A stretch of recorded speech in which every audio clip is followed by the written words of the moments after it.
Just gave the whole 650 a pressure washer treatment. Just ran it all over the place. I kind of figured that if something broke under the pressure washer, it probably need to be replaced anyway. Good news was it started again. As you see right here behind the seat, there's this identification number. I walked that number right into my John Deere dealer and sat at the parts desk, and those guys were super helpful.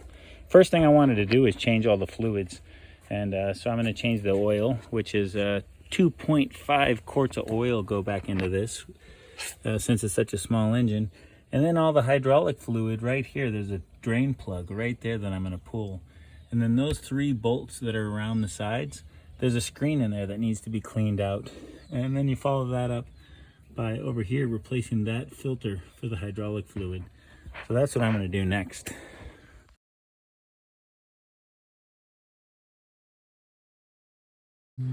As you can see, there's just a little bit of grime on that.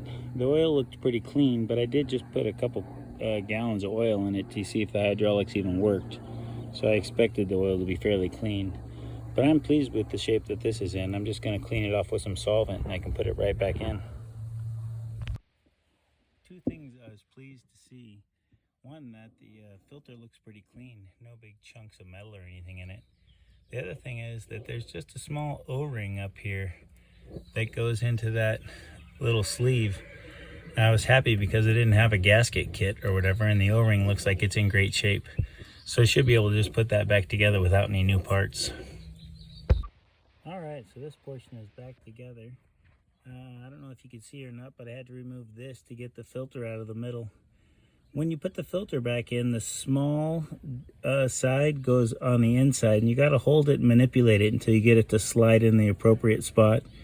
And then when this goes back on, I always put a little bit of oil on that O-ring, make sure it stays good. And then tighten all those up, and we should be good to go.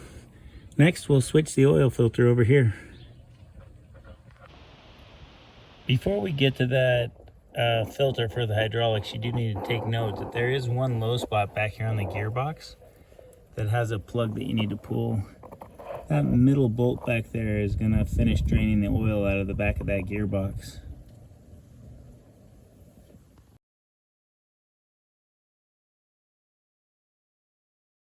There we go, we got the hydraulic oil filter on. It was a little more difficult than most filters. Usually when I spin a filter, it'll slide right on, but this one had a little catch. Every now and then it would hit a bolt on the other side, enough to actually rub the paint off the filter. I don't think that's normal, but it didn't cause too much trouble. I just had to find a special wrench so I can get it tight enough to make sure it was good. Right up here under this yellow cap is where we're going to put 3.5 gallons of the John Deere hydraulic fluid.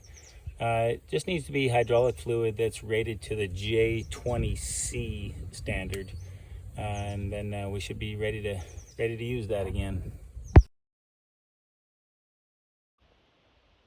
Thanks for joining me today on Totes Curious Life as we continue to upgrade my John Deere 650.